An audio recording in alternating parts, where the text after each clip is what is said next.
your child a natural-born entertainer? Now is their chance to join the most talented youth dance crew in the Mid-South, the Blue Bunch. The Blue Bunch entertains Grizz Nation with their energetic dance routines and even have the opportunity to collaborate on performances with leading artists in the entertainment industry. Kids ages 7 to 17 are invited to show off their skills and personality for their chance to join the next generation of NBA entertainers. Open auditions are Saturday, June 28th. Visit grizzlies.com/auditions now for more information. Let's face it, there's a lot of trash talk in basketball, but the great teams let their performance do the talking. Like Ford F-150 with Pro Power on board, a class-exclusive industry-first feature that turns your truck into a mobile generator and leaves the competition speechless. Ford F-150, official truck of the Grizzlies. Greatness starts here at your Mid-South Ford dealer.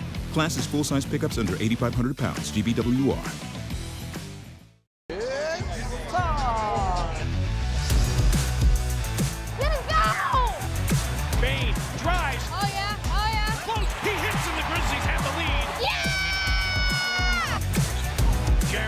Good defense!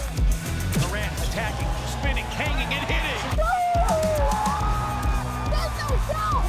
Let's go!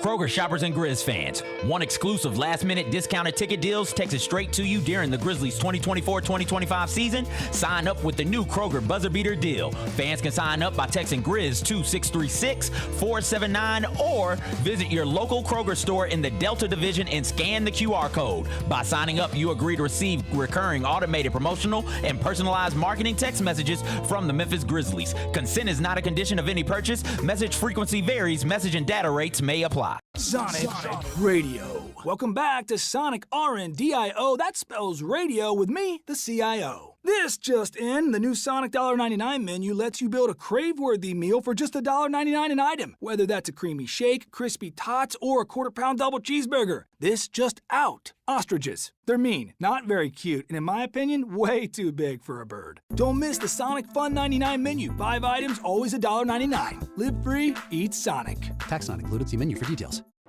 Are you ready? Creed. By overwhelming demand, the Summer of '99 tour returns. July 27th, FedEx Forum. With very special guest, Daughtry.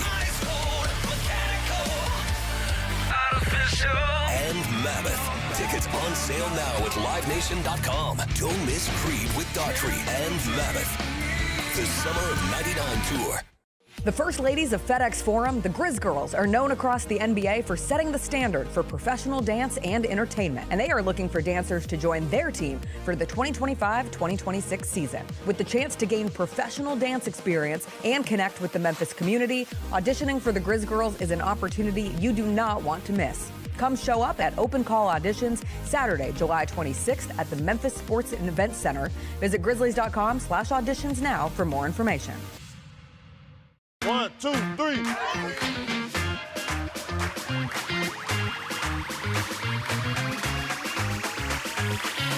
Ready, go.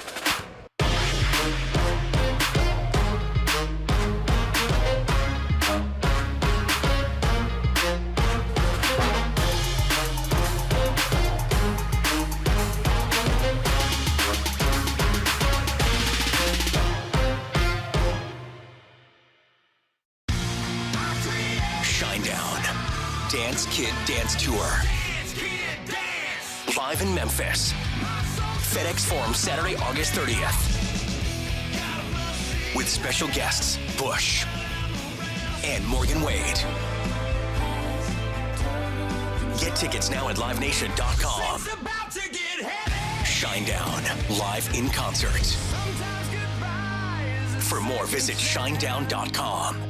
Jalen Wells is in studio right now. You took on tough, if not the toughest defensive assignment. When did you realize that would be your role? And that's what I was working towards since training camp. I was trying to guard Dez, I was trying to guard Ja whenever I could, even if they're blowing by me, overpowering me. I really didn't care, because I was a rookie. So it's like, that's what's going to happen to a rookie. The Gary Parrish Show, live on weekdays at 10 a.m. on YouTube at Grind City Media and the official Grind City Media app.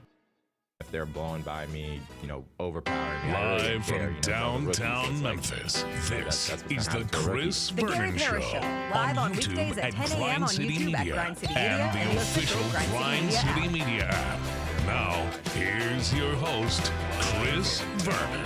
Memphis, this is the Chris Vernon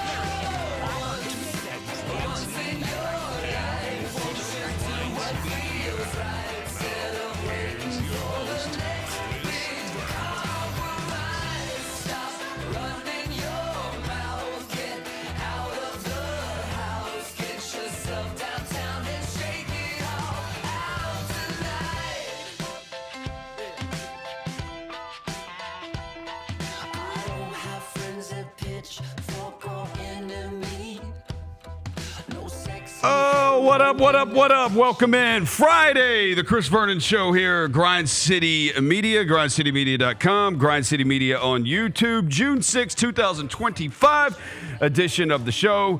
Chris out again today. He'll be back on Monday. I'm John Roser filling in. I've got Devin Walker with me, and I've got the Gary Parrish Show.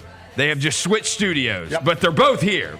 They're both here. We're going to talk about, obviously, the Indiana Pacers 111-110 win, Game 1 of the NBA Finals.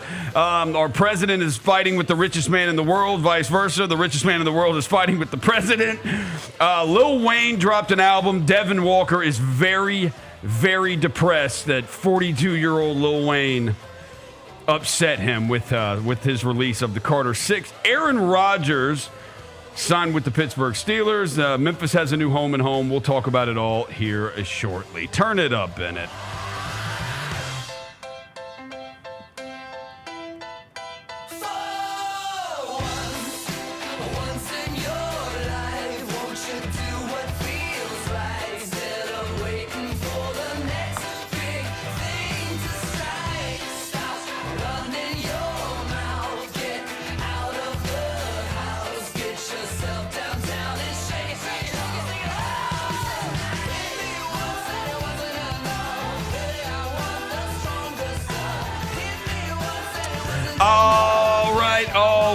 All right. Like I said, the Indiana Pacers win Game 1 of the NBA Finals. Aaron Rodgers has a new home. Lil Wayne has a new album. The president and the richest man in the world, who has also set up some shop here in Memphis, they have had a falling out. Wow, who could have seen this one coming?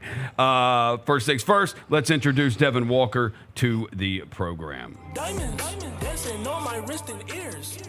Devin Walker, the microphone mangler, Navajo Joe, Black Phelps, the reporter, Walker 93, not in his Pelicans number 24, still in the prime of his career, still in his TA number 9. You know what I'm saying? Sometimes in life, Roser, in not a lot of situations in life, sometimes all you need is 0.3 seconds to make shit happen. Sometimes that's all Sometimes you need. 0.3 seconds. Some situations, that's not a good thing. In Hallie's situation, it's a beautiful thing. In the Indiana, what the hell? In the Indiana Pacers situation, that is what they need. Also, host of the Gary Parrish Show, weekdays, 10 a.m. here, Grind City Media YouTube. Also, his producer, Bennett Doyle, they both here. GP, what is up? Oh, yeah. Come on, Thunder Up, guy. Go ahead and say it. Come on, Thunder Up. This is a tough day for us, Gary. Go ahead. Say it now. Because I got to confess, I should have put, I'm on so many group texts. I'm sure you are too. I sent one to Devin and Chris last night when the Thunder looked like they were going to roll pretty good. I did the AC/DC. Wow. Yeah. Thunder. He's popping his shit last night. I was. I think I sent Vernon an all-caps series over when it was 7-0. Yeah, Thunder Up these nuts, both of y'all. Come on. Oh, no. Thunder Up. Come on. Talk that Thunder Up talk now. Come on, Thunder Up, guys. It's a tough day. Come on. It's a tough day come for on. us. Y'all feeling real good, huh? When you had a 13-point lead with 7 minutes left, then all hell broke loose. I enjoy Devin being in here because it adds some youth to the desk, and I like getting I remember when we added youth to the desk, and we don't anymore. We used to be the ones adding youth. We used to be the ones adding youth. That's over. Yeah. I like to get a young man's perspective. Yeah. But sometimes a young man shows you he's a young man, lacking wisdom. Yeah. And speak. Preach. Amen. What this young man seems to not understand right now is that we're playing a best-of-7 series. Tell him, GP. Hey. This is a best-of-7 series. Tell him, brother. Congratulations on winning one game, Indiana. Amen. But this is a best-of-7 series, and you still got to beat the best team in the world 3 more times. I still find it an unlikely scenario. You know what they say, GP? Thunder up. A man once said, a wise Thunder man up. once said the game of basketball in a playoff series, in a best-of-7 series. A wise man once said this. I don't know who said it first. But the series doesn't start until the road team wins. I actually don't think a wise man said that. I've never found that. Do we even know whoever said that? Who said that? Like, who said that? I have never heard somebody say that and be like, "Man, that's brilliant. That's really actually, wise." No, it makes sense. I don't know. I think Until your NPC crowd is sitting there, you know what they're it makes. sitting on their hands last night. Pump the photos, Jalen. And Shaq. Play the It was the video. NPCs and Shaq. Shaq was there A courtside too. series doesn't start until the road Look at that, team beautiful- wins look or at the that, home GP. team loses. Yeah. It's something that some people have heard so often that they just say it. But I don't even think they know what they're saying. GP, It's just look at it's like when people say if you can cut it to single digits, it's just something people say all the time. Yeah, it just sounds like something you want to convince. You're just trying to convince yourself of it. I wanna know- Like you're trying to give hey, yourself hey, hope. which yeah. one of those people do y'all kind of y'all feel like y'all are in that photo? Which one are y'all? It just looks a lot of surrender covers. Which one is you, Rosa? Are You that know guy? your next Which one are girlfriend's you? coming straight out of the Oklahoma City crowd anyway. No, that's not So true. what I are you don't date girls talking from Oklahoma about? City. A No, lot- I don't it do that. looks like they all kind of look like me. Look at that. Look at Ro. Look at that's you, GP. That's right Jerry. there. That's bald. Gary. Yeah, That's or you. that or Bennett because he got the beard. I'm up with the Pacers. Oh, you're bro. a Don't yes put sir. me in this. You're a Yeah. yes You're sir. a yes, sir, bro. Oh He with God. me. Bennett's a yes, sir. Oh. I still thought, hey, I ain't never seen anybody win an NBA championship by winning one game. Never seen it. I'm with you on that, but I will say this: there was a lot of people, a lot of chatter, a lot of filibuster yesterday about how the Pacers had no chance, how they couldn't do this. History suggested Well, if see, you that's read all the stupid, numbers too. that I find all of this silly. Tell them how dumb history The is. idea that the Pacers have no chance, even as a Thunder Up guy, is just silly. You're right. They have, like, have you been watching? Yeah. They clearly have a chance. The street said. They clearly have a chance. They are a significant underdog and still are. But the idea that that team that's been doing these things, led by that guy who's been doing those things, doesn't have a, quote, chance, that's silly. And they turned the ball over 875 They times. turned the ball- and they beat the best defensive team in the NBA. You know, so I looked that up actually. It's not as their record now. When they turn it over 20 or more times, the Pacers, their record's 3-4 now. They're actually like not. I mean, they're not god awful when they turn it over a million They were the first team times. in NBA history, Yeah. in the playoffs, to turn the ball over 19 times and a half. Well, I can't. Yeah, that was the first half. Was, I can't speak to the other games, Yeah. but like the way they survived it last night, obviously you guys know that those turnovers didn't cost them that much. No. Like the way the Grizzlies turnovers just bury them because Oklahoma City takes it and scores it. Like they take it and 2 seconds later they score it. Yeah. They just didn't do that last No, night. Doris Burke, to her credit, like she talked about it. She said a lot of these turnovers you're seeing them, they're dead ball. They're not live ball turnovers. Yeah. They're dead ball, and OKC can't just get the ball, and just start running down the court with it and get layups all the time. And no, I thought that was that was the massive part of it. Oklahoma And City. just not to get distracted by the chat. That's What more, are that's they- more, what are that's they more, distracted that's by more them? of Bennett's Don't get- job yeah, than don't get mine. distracted by But them. like I said, the Thunder remain a significant favorite, and somebody's taking issue with that. The Thunder are still a significant favorite. They are. Minus 330 in the betting markets right now. That is more or less what the Mets are favored over the Rockies tonight, and the Rockies are maybe the worst baseball team in the history of the sport. Yes, the Thunder are still significant favorites, just not as big a favorite as they were this time. They were down yesterday. 1-0 to the Denver Nuggets. We talked about this yesterday. What is the harder thing? Is it going to be solving Indiana, or was it solving Jokic? And even you, Mr. Yes Sir, believe solving Jokic was. So if they can solve Jokic, why can't they solve the Indiana Pacers? I don't think it's about solving, though. I think it's about not big braining yourself, not cheddar bobbing yourself. I think the Thunder cheddar bobbed themselves last night. If you need a cheddar bob explanation, you've seen 8 Mile. The dude shot himself in the foot. Well, they all do. They went small, bro. They were dominating when they had one big on the floor. They were like plus 13, I think, with either big on the floor. Chet played like ass. He was 6.6 rebounds. He was horrible. But Hardenstein was making an impact. And then I think it was the 8-minute mark in that game. They put Case and Wallace back in the game. Yep. And the second they made that small ball lineup change, it went downhill. And I think what's his name? What's his name? What's the coach's name? Dagnall. He big brained himself. They were trying to overthink the game. And he did it to start the game. There is something to be said for that I actually think is interesting. Like, should you, as the best team in the world, as a sizable favorite in the finals, start lineup changing even before we get going? because both Richard Jefferson and Markieff Morris said this, and I don't agree with everything those guys say, but as basketball players, I'm interested in what they think about this because they've lived it and I haven't. But both of them said that sends a bad message to your own locker room that, hey, what we've been doing might not be good enough against these guys. And you don't want to send that message when everything we've been doing has been good enough against anybody. And also sends a message to the Pacers locker room like, oh, they're thinking about us. They're already scared. They're already adjusting to us, and we ain't even stepped on the court. The ball's not in the air. Y'all already making adjustments that don't even need to be tweaked. That's the I don't think Markieff Morris has been great on TV as he's, gone down that path. But I thought that was a sensible point that I understand. I understand that might have been a miscalculation. Maybe run out there with your normal stuff, adjust in the second quarter, adjust at half, adjust before game 2, but at least the former basketball players talking about this thought that adjusting before game 1 when you are the favorite sent just a bad message right from the jump. I thought the exact same thing because it's like, it is a 48-minute game. If you start your double bigs like you always have, and like that won you however many games, regular season and playoffs, how many games they've won so far this season, it's a lot of them. If you just start them and it doesn't go well, then switch. Well, then okay. Right. If you go down 12-2, then okay. Well, then pull one of them and then put Case and Wallace in. And then we might not even notice, but everybody notices when you make a big change like that in advance of it. And even your team does too. By the way. I don't know if this is cause or coincidence, but the one big you left in the starting lineup, he didn't play. No, he didn't show up. Chet was. Hey, that's what you get, bro, when you try to show up to the arena, sagging your pants, wearing black Air Force Ones, bro. Know your role, bro. I feel like that wasn't the first time Chet Holmgren's ever done that, That though. ain't you, stink meaner. You ain't sagging my pants, rocking black Air Force Ones, eating oxtail on Thanksgiving, bro. Stick to what you know, bro. Get the casserole, bro. That ain't you. And then we have to get to the Tyrese Haliburton stuff. What the hell? Is literally never seen anything like this before. Like. We talk too much about, we say, oh, last shot of the game on the line. Who do you want taking the shot? 5, 4, 3, 2, 1, 0. And it's always been, would you want Jordan? Would you want Kobe? Would you want KD? Would you want LeBron all-time greats? And then the truth is, when you go and look at like the actual percentages of the players that do this, none of them have good percentages at doing this. Like Anthony Edwards earlier this year, it's like Anthony Edwards is like 1 for 13 in these situations or something like that. Yeah, Hallie's already third. This guy makes everything. Third all time already.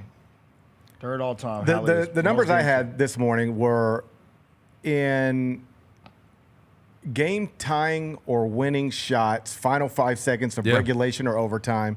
He is in this postseason 4 for 4. Everybody else in the NBA, the exact same set of circumstances, they're 3 of 16. And he's 4 of 4. He's hit more of these shots than every other player in the NBA combined in this postseason. What is he? He's 6 for 7. He's 6 for his last 7. Jalen, we've got the highlights of all this. He's 5 of 6. He's 5 of 6 in game time or lead taking shots with under 5 seconds left in the playoffs. Yeah. Right now, Hallie. He's third all time. So Braun's number 1. Braun's taking 20. That's all the shots right there. Braun's taking 20. Reggie Miller's second, and Hallie's number 3. This is all of them this season. That's OD, bro. This is all of them this season. 1 for 1 right there. It tells you though, bro. Like the dude has a short memory because he ain't been playing well the entire game. Like he ain't been playing horrible the whole game. But when it's time, you can call Hallie, bro. Shout out Haliburton. I think the truth is with this game last night. What I thought watching it, I thought both teams looked nervous and uncomfortable the entire game. I thought even Oklahoma City, because what Oklahoma City does, how they're comfortable, is they turn you over and they score off turnovers. Well, they turned you over, but they couldn't score off turnovers. And you see the offense don't look the same when they're not able to get out in the open court and really run and do what they want to do. And I think for Indiana looked off. Richard Jefferson, like for tons of the game, was like, they need to slow down a little bit. For as fast as Indiana wants to play, and Oklahoma City actually has played faster than Indiana in the playoffs, they just look like they're a little ahead of themselves and they need to slow down. And Tyrese Haliburton even said it after the game that they had to slow down. But I think where Indiana is comfortable is at the end of the game. And that's where they did get comfortable was, okay, it's down 9 with 2 minutes, 3 minutes to go. This is our spot. It's time. And I will say, I want to give credit to the Nimhard and Naismith. Because you made SGA work for every single buck, bro. And SGA had what, 38 on 30 shots? Yeah. That's a lot of shots, boy. It's a lot of shots. 30 shots is a lot of shots. And I think I had the numbers on him, them guarding him. So one-on-one, Nembhard guarding SGA, 3 of 9 from the field. Yeah. One-on-one against Naismith, 2 of 8 from the field. So one-on-one guard him, they did, even though SGA got his 38, he got his buckets. SGA's going to get points. He had to work for every single one of them bucks, bro. And that's what you want to do. And like, if for me, you could tell they wanted Lou Dort to take those threes. He was knocking them down, but it's like, he's not going to do that on a high clip every night. So they had a decent defensive game plan, but it worked in the fourth quarter. We're going to get back more to the NBA Finals. Gary, I've only got you for a couple more minutes because you've got to go to another kid's baseball game. Oh, it's the life of you. Nothing like driving an hour and a half on a Friday afternoon for a explain Memphis adding and Utah State adding a home and home late in the season. I'm pretty sure I know the explanation, but you're better at explaining this stuff. So the truth is, with the American Athletic Conference right now, there are no other good teams in it, and it's unclear whether Memphis will actually be a good team. I hope so, but you don't have to be a good team to win the American Athletic Conference. You could be a sub-50 KenPom team and probably win that league this upcoming season, as depressing as that sounds. So not unlike the way John Calipari used to try to schedule a Gonzaga game in January or February, he and Mark Few both needed a test, or at least something to just mix it up a little bit. Because what's going to happen in Memphis, the schedule's not released yet, but it's going to come out and you're going to see January, it's a Thursday game at Charlotte and a home game against USF, and then a Wednesday game against San Antonio and a home game against Florida Atlantic. Right. And just nothing's going to feel nothing there. It just all feels empty. Utah State, I know it's not Duke or even Utah, but that's a proud basketball program that is consistently good, consistently in the NCAA tournament, great home crowds. Like the Tigers will walk into Utah State on that Saturday night in February, and they will be met with a crowd unlike anything they've seen in weeks, if not months. So this is perhaps a little bit of a sign of the times. Like there was a time where you could pick up the phone, call Gonzaga, and say, hey, let's get something done in February, and Gonzaga would say, okay. Now you probably can't get that done anymore, but you can get Utah State. Yeah. Not the same, not as good, but there's value in that, and I like that Penny scheduled this game. And that's why they used to do the Gonzaga game. Why Calipari had the Gonzaga game. I remember, and Pastner even had the Gonzaga game. Real quick, also NBA draft. The Grizzlies I haven't really even started diving into the NBA draft. You have. If you want to see some NBA draft videos that you have done, Grind City Media, Gary and Lane Whitaker have done some. You've done a video on the Duke guys, on Ace, on the Rutgers guys. Just the Grizzlies have 2 second-round picks. Anybody that interests you there, that Grizzlies fans, if they wanted to go, hey, I want to go watch YouTube videos of this guy. It's once you start dealing in the range where the Grizzlies are currently projected to pick, you don't even know who's going to be there. There is somebody who most people have late in the first round on mock drafts right now who will probably be available when the Grizzlies are picking. So if I say that name, the reaction is immediately, he won't even be available, but he might. This happens every year. Yeah. So I don't know, but some names you might recognize as second round options, like Cam Jones is from Memphis. I think he might slip to the second round. In fact, probably will, but maybe not so deep into the second round that he's there when the Grizzlies are picking. He could be in that window. But that's a guy who, as a off-ball guard in college, was sort of just like great shooter, but he's a one-position player and not a top-shelf athlete. So what does that really look like? But with Tyler Kolek moving onto the NBA, and Cam he played on the ball a lot and really helped himself. Like he's never going to be your primary lead guard, but the way you can. Maybe this isn't smart, but the way you can theoretically put the ball in Desmond Bane's hands and say, run our offense. Right. Get us into our offense for the next 6 minutes. Cam Jones suggests he can do that. Yeah. And it helps his NBA stock tremendously because now he's not a one-position shooter who's not a great athlete. He's a combo guard with decent size for a combo guard who can really shoot it. And so that's somebody I would be interested in at the bottom of the first round, certainly early in the second, and if he were on the board when the Grizzlies are picking, somebody like that. Another big name, and the opinions are pretty divisive on him, but like Janai Broome. Yeah. Who was a first-team All-American at Auburn. Everybody knows him. He's older. That works against him. On one hand, you say, if you are a team that is trying to win now, and you need cheap employees. You spend a second-round pick on him, sign him to one of those G.G. Jackson contracts. Two-way deal, Kim Spencer deal, whatever. And then you got somebody who might theoretically be able to help you immediately, even if his ceiling isn't as high as an 18-year-old. The problem with that is that he went to the combine and jumped like that. Like it was really. It was like us. Yeah, we don't need that. It was like us jumping. It was bad. Yeah, that's tough. Yeah, my guy couldn't jump over a sheet of paper. Yeah. And that's a real concern where it's like, all right, great college player, but buddy, you will never get a shot off in the NBA. I don't know, but he's the type of guy who could be big college star who is actually available when, you've got picks. And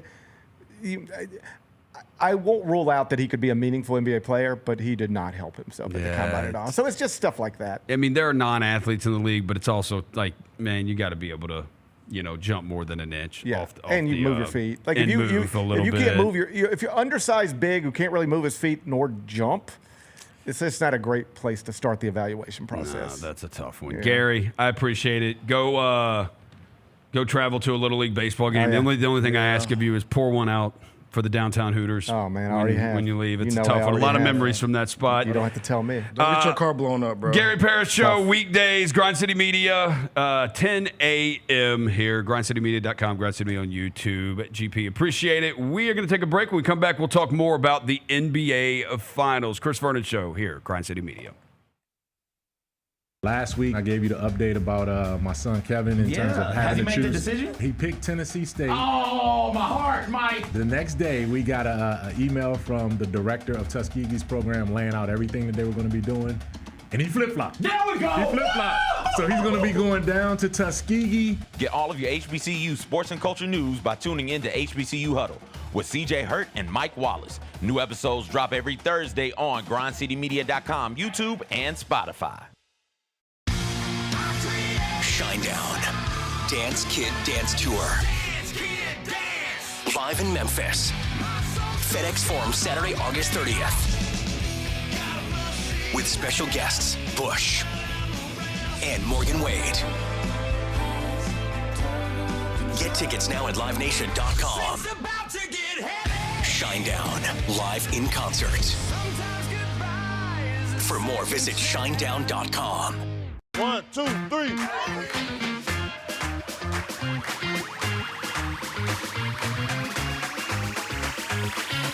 Ready, go.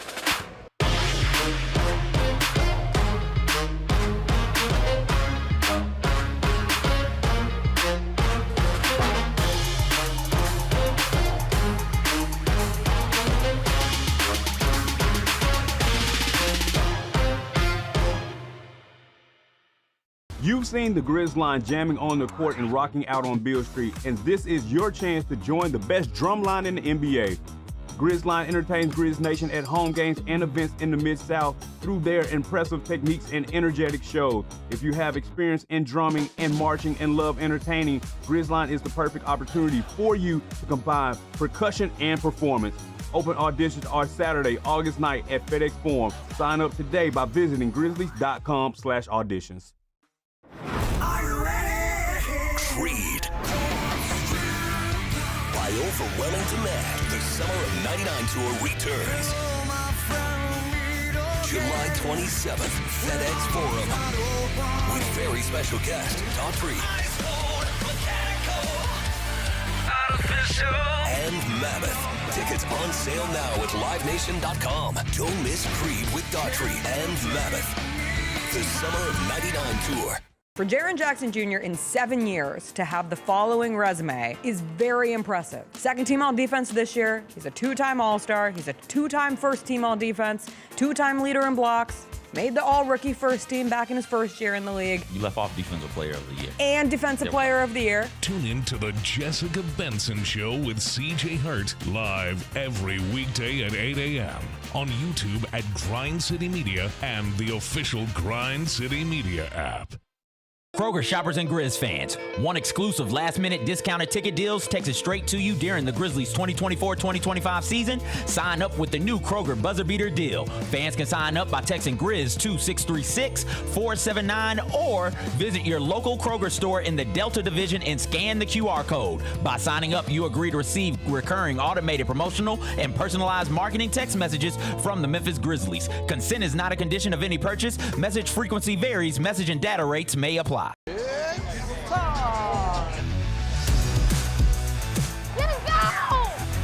Bain drives. Oh yeah, oh yeah. Close. He hits and the Grizzlies have the lead. Yeah!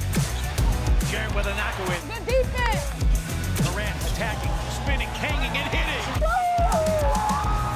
Let's go! Let's go!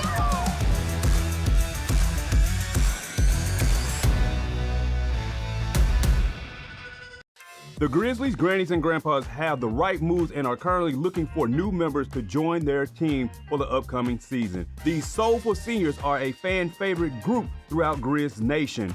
You do not have to be a grandparent, but you must be at least 50 years old with personality, rhythm, and passion for performing. If that sounds like you, then we want to see you on Sunday, June 29th. Visit grizzlies.com/auditions for more information.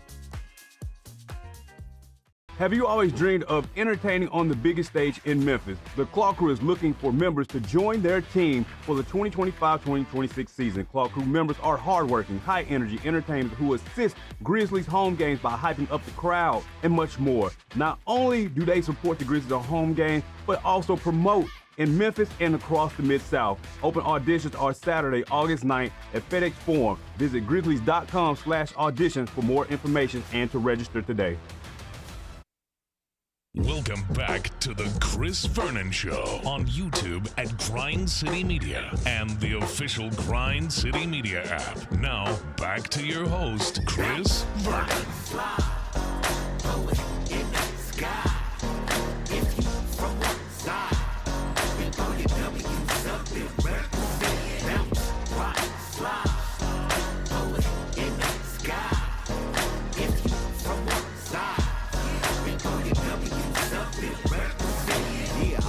All right, we are back. Chris Vernon Show here on Grind City Media. John Roser, Devin Walker, Bennett Doyle with you. Gary Parrish is just here. Appreciate him hopping in here and joining. Chris will be back on Monday. We covered a lot of things with Gary, but we're going to go back to the NBA Finals now. And I was just telling you two during the break, like we goofed, obviously, which what we're going to do at the beginning of the show. Me, Dr. Thunder, Gary Thunder Up. And you two yes sirs over there. I'm not that. I'm not that. Yeah, you're a yes sir. I'm you a are. sir. If you're not a Thunder Up, you're a yes sir. Just There's only two sides here in this. You can't straddle the fence, bro. We're not straddling the finals fence. I'm Team fence, Pacers. bro. I just the motto is not. Just say sirs. You're sirs. It's not doing it for me. Speaking of that, it's not doing it for me. Speaking of the finals, okay, I saw some of this stuff. I thought it was kind of faux outrage because I didn't even really notice it until other people started bringing it up. Did you notice that there wasn't NBA final stuff on the court last night? I brought it up when the broadcast started. When the game started. I didn't notice I it tweeted until about I saw people tweet it. I wasn't paying attention. It felt like a random NBA game on a Thursday. It did to me There's nothing too. more on the broadcast to tell me how important this game is. Also, even a couple years ago in the NBA Finals, they would show the intros on the broadcast to make everybody the Final Four. They do intros and make you feel like it's a big game. It was just game starting, tip off. Let's start. It didn't feel big enough to me. It didn't feel like I didn't get the NBA Finals on the court. So a bunch of YouTube logos. I want the final script on the court. I think if the YouTube stuff was on the sidelines, I saw the YouTube stuff on the sidelines. If you're not going to build a new court with the Finals logo in there, if you. Roger, we can if we can play the NBA Cup and put the damn Emirates Cup on the thing. Well, no, I'm with you. But I'm going to say at least because the fans in the arena that are there and see the court, they know it's the finals. They don't need that there technically. They know it's the finals. Yeah. But you could at least put a graphic, something. If you can put a damn Skims logo on the court, you can put if NBA you put up a Finals. Skims graphic on the court in the middle of the game and then take it off, you can put a big Finals logo somewhere on the court. So it doesn't even have to be the trophy. Like I said, I think it's for more so too because you want to feel like you're watching a big game, especially if you're what if a casual fan? You're just. I guarantee the people that are not in our bubble, because you're dealing with the Thunder and the Pacers, two small market teams, right? Who everybody knows they're not household names on both sides. You got to find ways to give the casual viewers, okay, this is a big moment happening on ABC. Everybody got ABC. My grandma got ABC. She got an antenna, right? You come on ABC, she's like, oh, it's an NBA game. Oh, it's just the Thunder and the Pacers. Oh, I'll change the channel. Yeah. But if you see Thunder Pacers NBA Finals, okay, I'm more inclined. You see the courts got decals, the broadcast decked out. I'm more inclined to stay on the channel. For us, we're gonna watch it anyway because we got to, right? Yeah, I remember when they used to put the. I wish you liked better the finals decals, kind of, where center court's here, and then they have like they're like right there, like outside the one of the wing 3-point lines, so like a little far back, like Curry range. Damian Lillard range, like right there? Or do you like the giant Larry O'Brien trophy overtaking all of center court? I want the giant Larry trophy. You like the Larry O'Brien trophy? Because it makes you feel like significant, bro. When you dribble up and down, like I think it's too because you remember those like dope ass photos of like Jordan dribbling up the court, and you see like the visual of him dribbling past the Larry, like that's the visual, or Kobe dribbling past Larry O'Brien. I think the visual of it is more so than just like it just being there. Like us seeing it makes it feel like more. One of the things that we did talk about that Chris brought up that we thought an advantage for Indiana could definitely be is Rick Carlisle. And Jalen, I sent this to you. If you have it up there, there have now been 2 instances of a team coming back from, where is it? Coming back from, here it is. The Pacers came back from 15 points down to win game 1. The last team to do that in a finals game, Rick Carlisle's Mavericks in 2011. They did it in game 2 of that series. If you remember, the Heat won game 1 of the finals. And then in game 2, Miami was up 15 points in the second half. And Dallas came back, and especially it was like a late fourth quarter rally, and they won that game. And all that does is give you a little bit to believe. Look, like I said, I thought both teams were nervous last night. This is why I thought Siakam and Caruso were going to be a massive deal for this series, because those are 2 guys who have championships, who have been in these spots, whether one's played big minutes and one just plays a role. But I thought they would mean a lot because they've been in these spots. And there were a couple times last night where Caruso, like, you could see, I think Caruso told him, like, hey, just keep it up. It's okay that we messed up there. Like, it's all right. That's a veteran presence, the guy who's been in the finals. I thought Siakam, low-key, the Haliburton shot is what everybody talks about. I thought Siakam, like, low-key, was kind of their MVP last night. I thought he was the steadiest player the entire game for them. And when it mattered most, that guy in the fourth quarter, and they both came in the final 3 minutes, he had 2 off. The Pacers had 6 second chance points in the fourth quarter. 2 of them, 3 of the points, because he missed one of the free throws, came off 2 of his offensive rebounds. He had 2 offensive rebounds in the fourth quarter, and they both came in the final 3 minutes of the fourth quarter. I thought Siakam. I mean, you can't. I think if you're just talking about the Pacers, who to give the MVP trophy to, you can't really give it to one, because I think as a group they do it so well. I think this is the first team in NBA history to win an NBA Finals game with 0 20-point scores. Yeah. They had 6 guys scored. It was a collective effort, right? It was a one band, one sound drumline kind of victory. Like, it wasn't one guy really kind of taking the game by the jugular and like, let me win this game for the team. Like you said, everybody had their moments. You had Nembhard, they're down 6, ISO and SG at the top of the key, the step back trade. That was Jalen. You got that? Play the video for the people that didn't see it. The Nembhard, bro. That dude, bro. Look at that, bro. Look at that, Bennett. Look at that. Look at that, bro. That's 2 minutes left on the clock, bro. You're down 6 in the NBA Finals, and you got the nuts to do that? This was also a point. I wrote this down. On his Canadian brethren. Why you're also right with Indiana, where I think we do get caught up, because I saw you tweet this last night, and you were like, I'm so sick of is blank a superstar player. Yeah.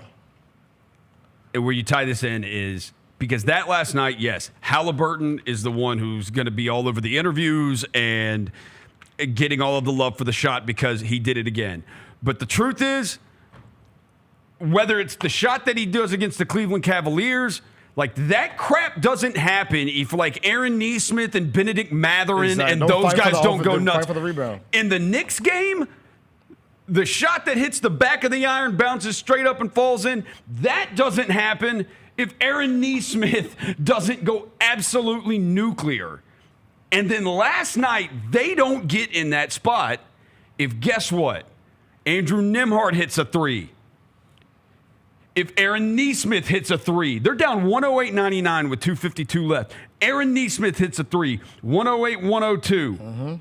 SGA drives in, boom, kicks it out, and this could have been a dagger. This could have been the dagger. Dude, they all collapsed on the paint. They all collapsed. And Jalen Williams is wide ass open out there on the wing, and he bricks the three.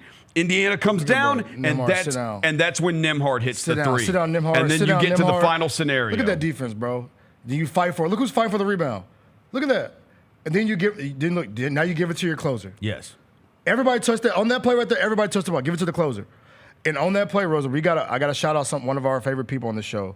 We shouted her out before. What's her name? I gotta make sure I get her name right. Caitlin Cooper. Cooper. I want to give a shout out to her. She has a stat on that play right there. And this tells you, too, attention to detail in the NBA Finals.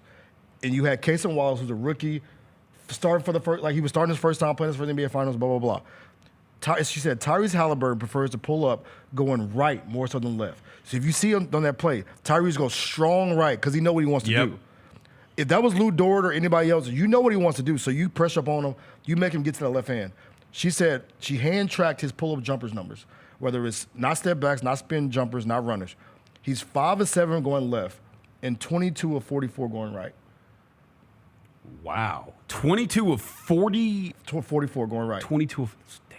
So majority of his pull-up jumpers, he's going strong right hand. If you watch, put that back in, Jalen. He goes strong right. He goes strong right hand. Shout out Caitlin Cooper for doing that tracking. But like, if you know what he wants to do, his tendencies, you press up, make him put the ball in the left hand because we know what he does left. He wants to pass the ball, and bro, he hit that shot and it's all she wrote. So, I ain't gonna lie, we were going crazy at Slaughter Inn. We were going crazy for that. So highlight. to even get to this point right here, it's 108-99, 2:52 left. Nesmith then hits a three, 108-102.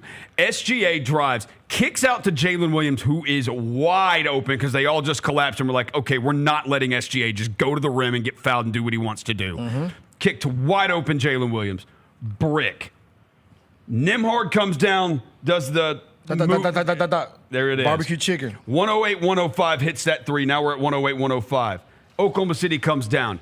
Dort misses a three. Yep. Then Dort gets the block and SGA gets a drive and just scores.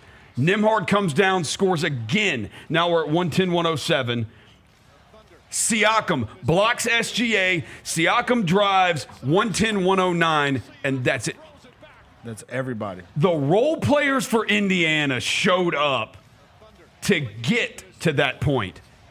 And the role players for Oklahoma City, well, some of them were good during the game. You didn't even say Obi Toppin yet. No. So props to Obi. That's the airball. Siakam layup. The offensive rebound and the putback right there. Then this the next play. Come down Nembhard. What is it? See, they double, Komarov. It's the play before. This is the block for Siakam. Yeah, give me that.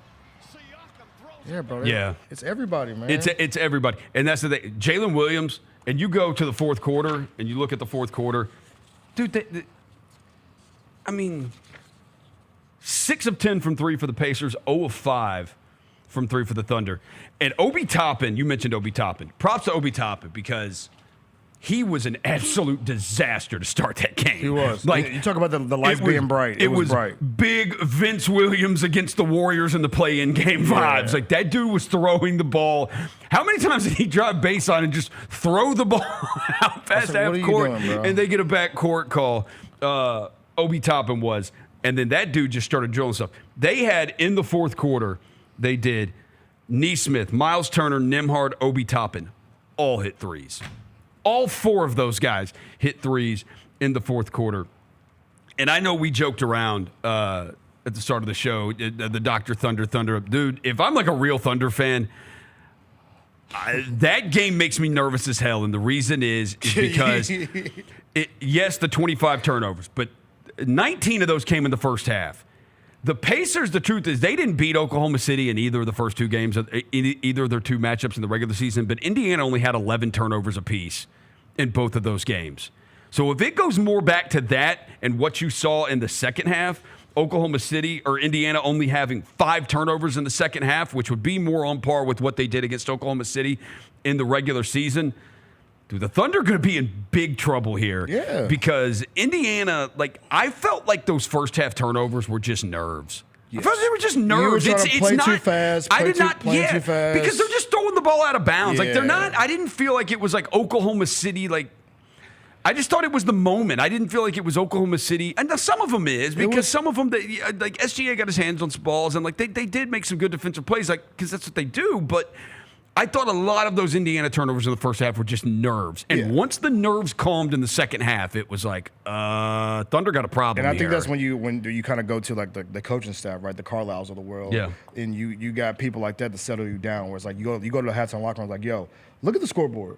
You turn the ball over 19 times and we're down what? They were down 11? That's typically if you turn the ball over against OKC, you turn the ball over 19 times, you might be down 80.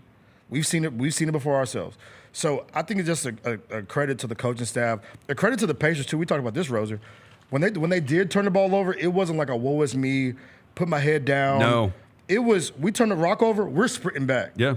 Even if we turn this rock over, we're sprinting back to set up our defense. So, I mean, if you are a Thunder fan, if you're one of them NPC fans in the crowd, you might be a little bit worried, bro. The other, if you are a Thunder fan, the one thing you could say though is, okay, if we do turn them over like that again, can Indiana run back like that on defense for a full 7-game series? Are they going to be able to? Because as we mentioned yesterday, there's not a team since 2000, nobody in this century has won an NBA championship with as bad of a defensive rating as Indiana has. Oh, we saw it last night glare up a lot, though. And I think it's the third quarter when I was like, y'all are scoring, but you can't get a freaking stop. Can't get a stop. It's like, the beginning of that third quarter, the game started opening up both ways. Get a stop, Neither team could get a stop. Just, if you get a stop, you all right. And in that fourth quarter, they started to settle down, crack down. The Thunder decided to for some reason, put a small ball lineup out there, and you basically cuffed yourself up. And, I mean, the Pacers did what they need to do. I got another stat about this game. The Oklahoma City Thunder just lost a game to an Eastern Conference team at home for the first time since March 12, 2024, 15 months ago. You know who they lost to? I want to say it was someone weird. Was it the Pistons? Mm-mm. Was it the Pacers? It was the Indiana Pacers. This is the first time the Oklahoma City Thunder have lost a game to an Eastern Conference team at home since March 12, 2024, 15 months ago, to the Indiana Pacers. So, wow. Bro, I'm not saying the Pacers are going to mess around, dominate this series, win this series. I just want good basketball. I just want a long series. So that was when OKC's records, because Indiana had over 20 turnovers. Oklahoma City's record prior to that game last night, this season, when their opponent has 20 or more turnovers, was 20-2, which is, by the way, freaking insane. That over a fourth of your games, the team you played, you forced over 20 turnovers. That's an insane number. Yeah. But it was 20-2. Now it's 20-3. The other 2 losses this season for Oklahoma City. November 19th at San Antonio, they had 20. The Spurs had over 20 turnovers, but the Spurs were able to win 110-94.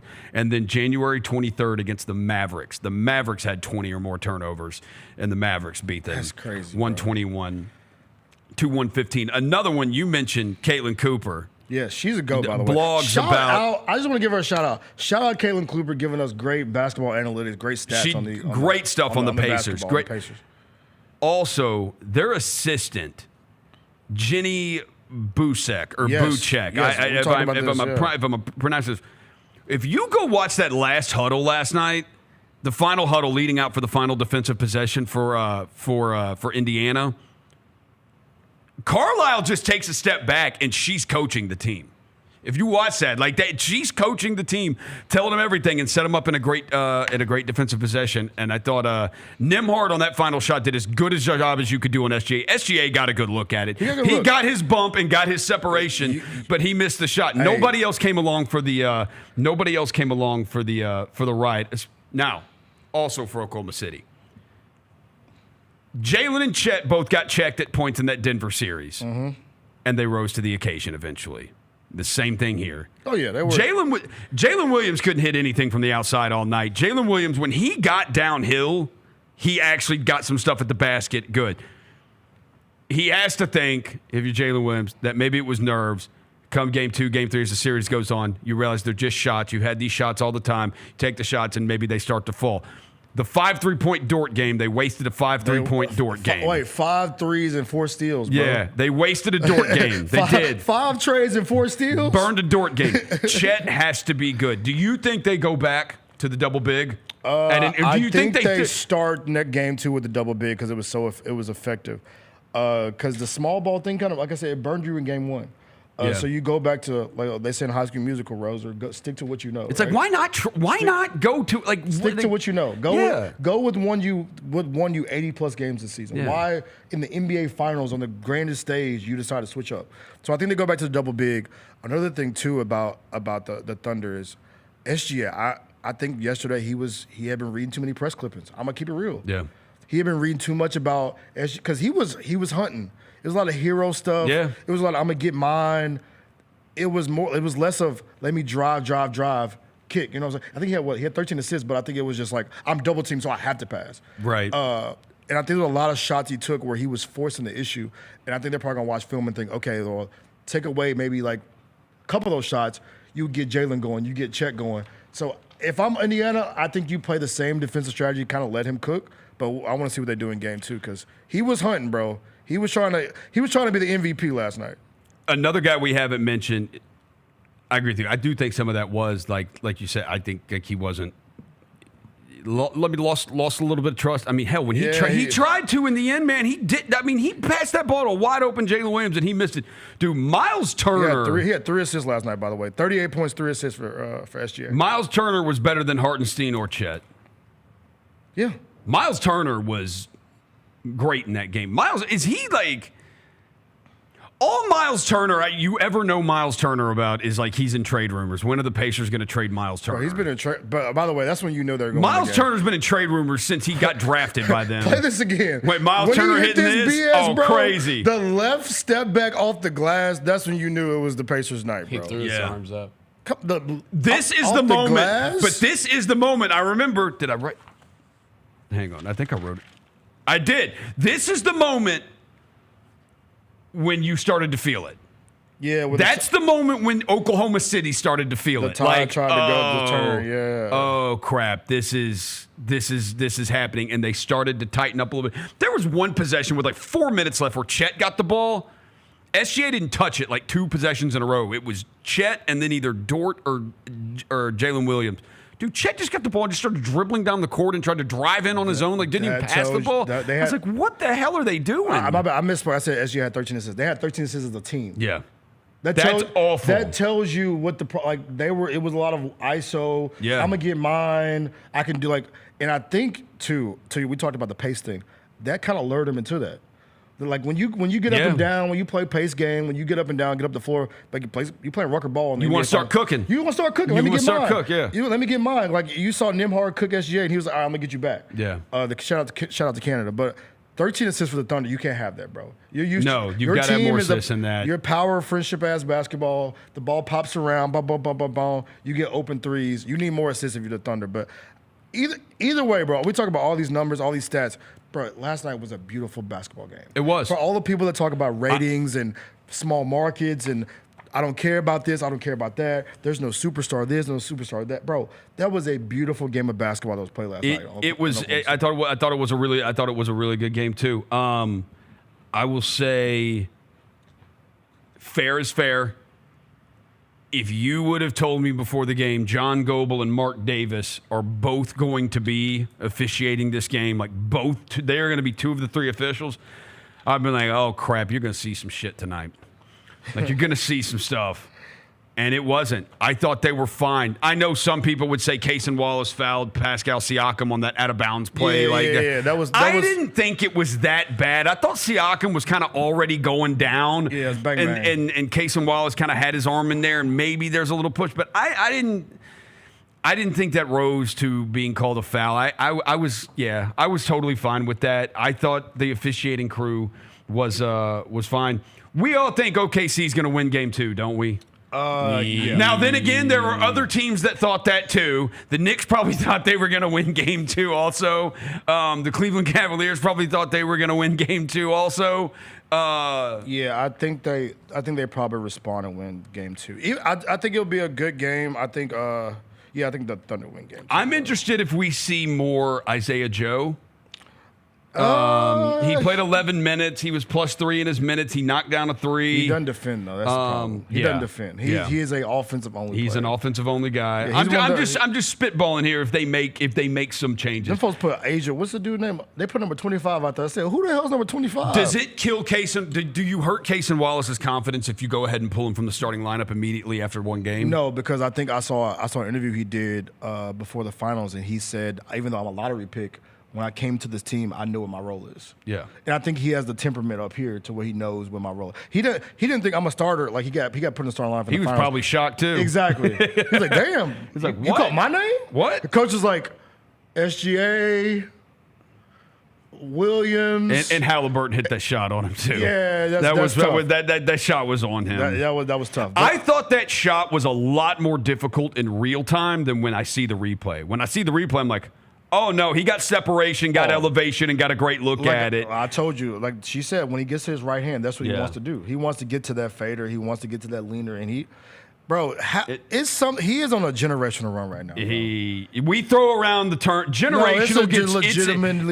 It's a term that gets thrown around too much about players, and they are a generational talent. Yeah. No, but it is. It's a generational. We literally have never seen somebody do. He's 4 for 4 in these spots in the playoffs. He's like 6 for 7 this season. Yeah, he's OA mixtape Wayne right now, bro. Yeah. When Wayne was putting out the drought and the wait is over, when Wayne was popping out mixtapes, this is the run that he's on right now. 6 or 7, taking a shot. Blah, blah, blah. Come on, bro. 1997. Come on, bro. Yeah. And the dude, Rosa, we've been talking for 45 minutes about this. He hit the shot, whatever. The dude had 14 points. 10 rebounds, 6 assists. Yep. He just did what he had to do to win the game. Did what he had to do. And I know the Warriors used this motto a lot a couple years ago, strength in numbers. But I think that's what the Pacers are, bro. They attack you in waves. They attack you with multiple players, and it's good basketball, bro. So, like I said, I think I thought both teams looked off to start the game. I thought they did. The offense in the first quarter was nerves from both teams. It is a bigger deal on that final stage. Everything's bigger. Adam Silver does like an hour-long press conference, like an hour or two before the game. Like everything is bigger about the NBA Finals. There's way more media shoot around in that stuff, and you could tell both teams felt it. Where Oklahoma City is comfortable is turning you over and getting the points off turnovers, and they missed their spot to be comfortable because all those chances were there in the first half for them to build like a 30-point lead, and they couldn't do it. And where Indiana is comfortable is just hanging around. And so even though stuff's not falling for them and things aren't going their way because Oklahoma City couldn't get comfortable and score off those turnovers, Indiana was able to hang around to where they got in their comfort zone, which is the final under 5 minutes to go within 2 to 3 possessions, and this is our spot. And they saw it, and when Miles Turner hit that 3, because Haliburton, he went on with SportsCenter after the game on Scott Van Pelt, and he said it's not just me, it's the Nimhards, it's the Miles Turners, it's the Obi Toppins, it's the Aaron Nesmith, it's all these other guys that played in this fourth quarter that got us to that point. And he's right. When Miles Turner hit that 3, that 6.5 minutes left that cut it to 4, it was like, oh crap, they're going to do it again. And they did it again. Shout out to the Pacers, man. Who did not do it again? Let's hit on a couple things before we get out of here. Devin, you were here before the show. You blast music before every show. I do. I wish the fans could hear the music I play. You know what? I should start making a playlist. A pre-Chris Vernon show playlist. I used to put out on Twitter, and then I just quit doing it. I used to put out the songs that I was listening to that day, and then I realized these songs are for 40-year-old white guys. I'm gonna start. Trust me, my followers are not. Not a lot of them are listening to Alice in Chains. So Rage Against the Machine. Right? Yeah. So, but I was excited for this album. I wouldn't say excited, but it was something I was going to watch and listen to, and I did. And Lil Wayne put out the Carter 6 today. You came in here yesterday. You were bumping nothing but Lil Wayne. You were on TikTok Live or Instagram Live, and you were saying request Lil Wayne songs, and I'm gonna play them. You played a bunch of Lil Wayne songs. Tyus Jones hopped in the live. Shout out my dog Tyus, man. Tyus it was lit here in the studio, and then Lil Wayne dropped the Carter 6, and it is safe to say we are 24 hours removed from yesterday morning, and your mood has shifted completely. Yeah, bro. I said it. I tweeted it earlier. It's kind of like Tony Allen on the Pelicans. Yeah. It's Zach Randolph with the Kings. It's Hakeem Olajuwon on the Raptors. It's Emmitt Smith with the Cardinals. I can go all day with this, bro. Like it's one of those moments where you see somebody that you, as a youngin'. He's your GOAT, bro. Yeah. He's your GOAT, bro. Carter 3, one of the greatest albums of all time. Terrell Owens on the Buffalo Bills. It's Ric Flair's final match when he almost damn near died in the ring. This is like me seeing like Frank Gore with the New York Jets or whatever. I'm like, it's tough, bro. But I cranked it up. I played it last night at midnight, and I thought, Rosa, I was like, let me play this. I'm excited. Let me crank it up. I'm going to run through it. And I was like, I don't really like that. Let me go to bed. I woke up this morning. Refresh. Clear mind. Clear mind. The tequila's not talking to me because we was fresh off the tequila yesterday watching the game. I'm gonna wake up in the morning, fresh mind, listen to the album. I said, ooh, oh no, this is not good. I heard Jelly Roll's voice. I was like, is that Jelly Roll? I saw Bono's name. I said, wait, is that Bono? Yeah, Bono. I started listening to the album more. I started hearing elephant noises, and I heard Lil Wayne trying to play a guitar. It was a lot of stuff going on. And I was yeah, man. My guy Wayne, one of my GOATs in the rap game, Roser. I hate to say it, but he may have fallen off. He has not been the same since Carter 4, and that was damn near. So the Carter 4 came out 2011. Are you serious? Yeah, the Carter 4 came out in 2011. That was 14 years ago. I was going to tell you because I'm not a huge Carter 4 fan. I love the Carter 4. I have not. I know a lot of people do. That's fine. Yeah. The Carter 3 to me was his peak. Even album sales wise, it was his peak. I think it's the best album he's ever made. Yeah. I think that's generally universal. It may not be your favorite, but it's regarded as that's the best album Lil Wayne made. Well, you said, which one's the best one? The Carter 3. I think that's what most people think is the best one. Even if it's not your favorite. There are people that love the Carter 2, but like the Carter 3 as an album is the best album. Commercial and with their hardcore fans. Yeah. It's the best one. That's the last time that I genuinely was like, oh man, Wayne's coming out. Yeah, bro. It's been rough. rough. There are songs on some of these albums, like there are songs on the Carter 5 I like. There are songs I can pick off these other albums that I like. But as far as like an album, it's bad. And I think for me too, I think I was more depressed about it because I saw Wayne at Dreamville Fest. I went to Dreamville Fest. And bro, I was like it took me back to my days of LimeWire downloading records. Yeah. Bro. And I'm like, I and the remember people I was LimeWire. with, they were like, Devin, why do you know every one of these songs? I was like, y'all don't understand, bro. Yeah. This shit means more to me, bro. Seeing Wayne perform these songs live, this shit means more to me. So and I was like, okay, the Carter 6 is gonna drop. I'm excited. And it dropped, and I'm like, why, Wayne? And I think someone tweeted, I thought it was hilarious. They said, Wayne dropped this album to remind us why he didn't get the Super Bowl. And that's kind of messed up to say, well, but that's messed up. Yeah, because like, but it's like, bro, Wayne, like, what are we? They're trying to get behind it though. They had the Bono song on the NBA Finals last night. Yeah, they tried that. Like, you got. They're gonna go back to Peekaboo. Game 2. Yeah, they're going back to Peekaboo in Game 2. And people are trying to like tweet at me as like, oh, you're just sleeping. The album's great. I'm like, bro, the album's not great. There's no human being that can. I think we live in the age too of streaming, right? Where everybody consumes albums differently. Like you listen to albums, you might take 5 or 6 songs from an album, 7 songs from an album. I took 3 songs from this Wayne album. That's like a Jalen Green playoff game. I like Welcome to the Carter, Bells, and Cotton Candy. And I thought Bells was ass. Yeah, I liked Bells. Welcome to the Carter for me. The Sharks one I like the Big Sean verse. The Big Sean, I texted you that's why I said the Big Sean verse is tough. The Big Sean verse is great. I think that's why I like Cotton Candy. I think 2 Chainz' features great too. Written History at the end and I saved the Band from New Orleans just because there's parts of him that sound like old Wayne. Okay. So there's 4 of 19 songs. I just think Wayne. The Big Sean verse is great on Sharks. That hook is some generic ass 2004 slaw hook sounding thing. Yeah, I don't know who did the production for this album, but Wayne, like I know one of my guy Miles, good hippie, texting this morning. He was like, he needed. You remember Nas had the thing, Roser, where people always complain about the beats Nas was on. Yeah. And they were like, just go get on one of those Metro, go get one of those super producers and get them to just produce an album. Yeah. It may be too late for Wayne, but he's 42, man. I mean, he's done a lot of drugs too. You can rap forever, bro.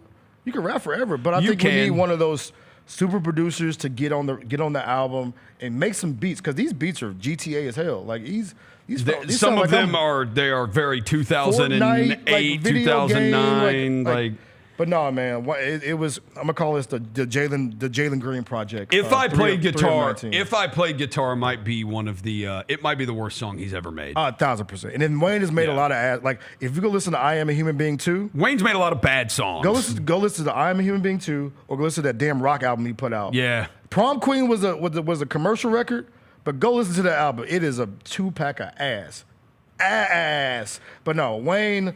I'm worried too, Rosa, because he dropped his album. The Carter 6 came out. He's about to go on tour.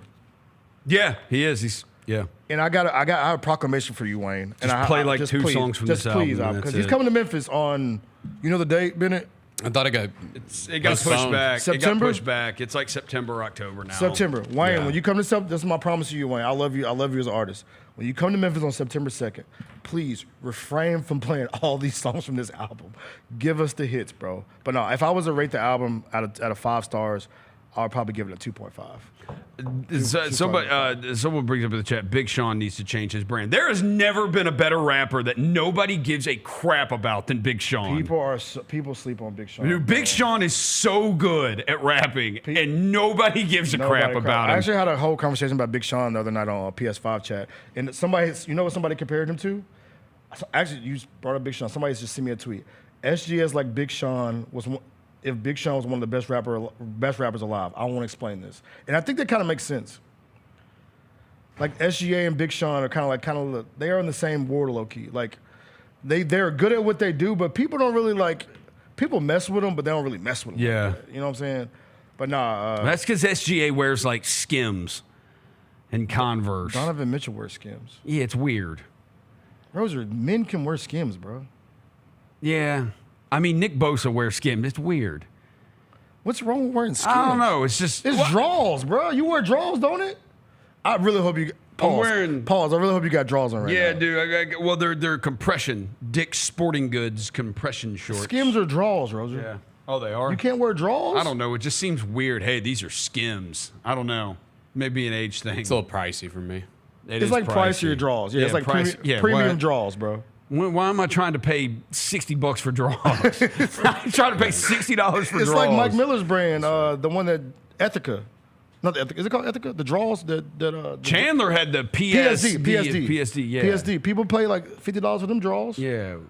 You don't want. Why am I trying to wear? Yeah, and they're like Basquiat paintings, like the PSD ones are. I'm not trying to wear Basquiat on my drawers. $high draws. Yeah, $high draws. You wear $high draws. They look like something that hangs in an art museum. Like, I ain't trying to wear that. You be wearing $high draws, Pauls? No, I wear Hanes. See, that's what I'm saying. I'm with you. Yeah. I'm wearing Dick's Sporting Goods compression I got Nike shorts. jumps on today, bro. But yeah. Before we get out of here, speaking of another rap note, Aaron Rodgers has signed with the Pittsburgh Steelers. And oh, gosh. This is kind of to pull this back around and rap. Aaron Rodgers has signed with the Pittsburgh Steelers, and I can relate this to my goat, Kanye West, and rap. And 5 years ago, I would be like, oh, Aaron Rodgers signing with the Pittsburgh Steelers. Just like 5 years ago, I would have been really excited about a Kanye West album.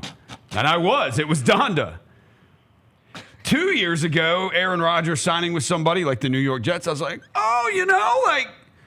all right, maybe the Jets are actually going to do something now and be like a legitimate franchise. And even 2 years ago, after everything Kanye did, I was like, you know what, man, this guy's got to come back.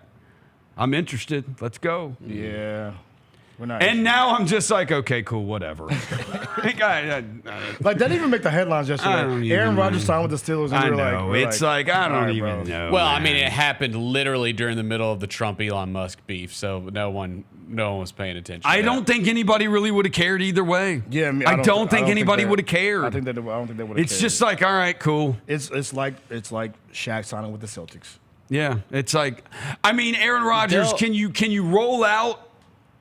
Can you roll out and give me like 30 yards on a dime across your body to Calvin Austin? I don't know if you can do that anymore.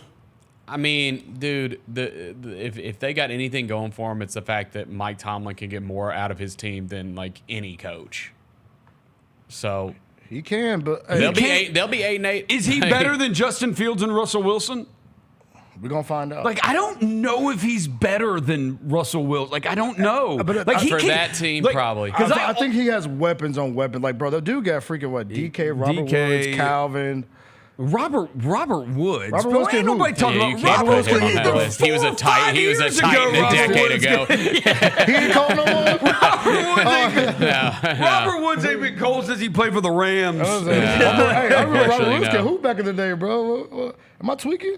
Yeah, Robert Woods had oh no.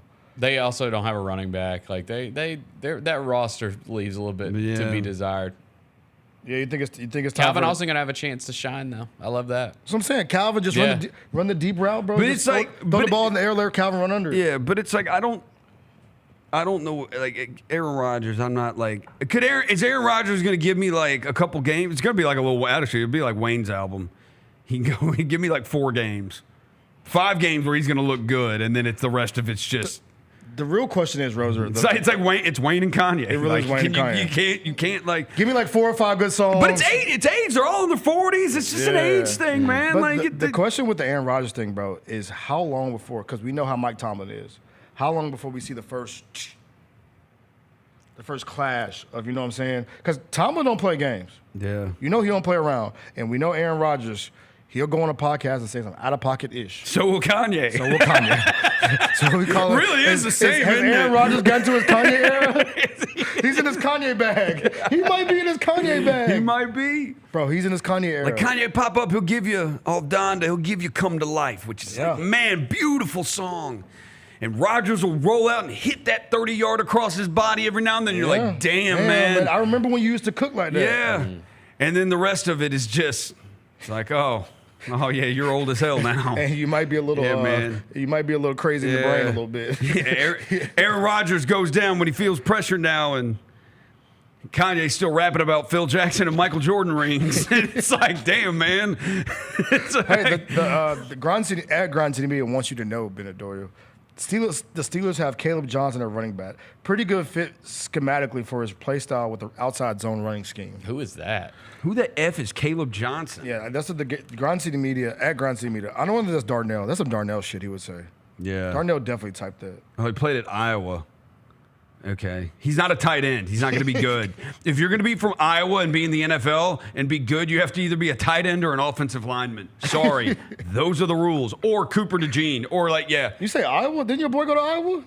Yeah, he's a tight end. Oh, okay. Yeah, you got to be a tight end or an offensive lineman. Bro, why they got my boy Kenneth Gainwell as the 3rd running back on this team? Or White. Is Kenneth Gainwell, is he washed too? Kenny Gainwell, who's he playing with? He played for the Steelers. He's with the Steelers? Yeah, he might be washed. Look, man, those running backs, like, dude, they go fast, man. Like, unless you're Derrick Henry. Unless you're Derrick Henry or shelf life. Derrick Henry's got shelf life. The rest of them, they go. Yeah. All right. That's going to do it. We're going to get out of here. Yeah, let's go, sirs. Let's get it done again. Hey, Bennett, they said the office here, it closes at 1 o'clock now, starting in June, every Friday. That? Every Friday. You know what that means we're getting close to? I forgot to bring this up to GP. Food Truck Friday. Food Truck Friday's coming around the corner. I love me a Food Truck Friday. Give me that ticket. Hey, let's go, man. Thank you, everybody, for watching, for listening. I appreciate it. It means the world to us. I forgot to Chris will be back on Monday. What's up? I forgot to bring up one thing. What's up? I brought up the X Factor in the Pacers series was them hitting threes. They hit 18 last night. They did hit 18. They hit 6 in the fourth quarter. They were 6. They outscored the Thunder from the 3-point line in the fourth quarter 18-0. Remember, guys, I know ball. You'll never. I know ball. This guy knows ball. You'll never. I can't believe. I know ball. Yeah, if you would have told me the Pacers in the fourth quarter were going to outscore them by 18 from the 3-point line, I would have told you Indiana wins the game. And sure enough, they did. They won the game. All right, that's going to do it for us. Thank you, Devin. Thank you, Bennett. Thank you to Jalen. Thank you to Jenna. Thank you to Chris. Thank you to Gary. Chris will be back again on Monday. Until then, peace.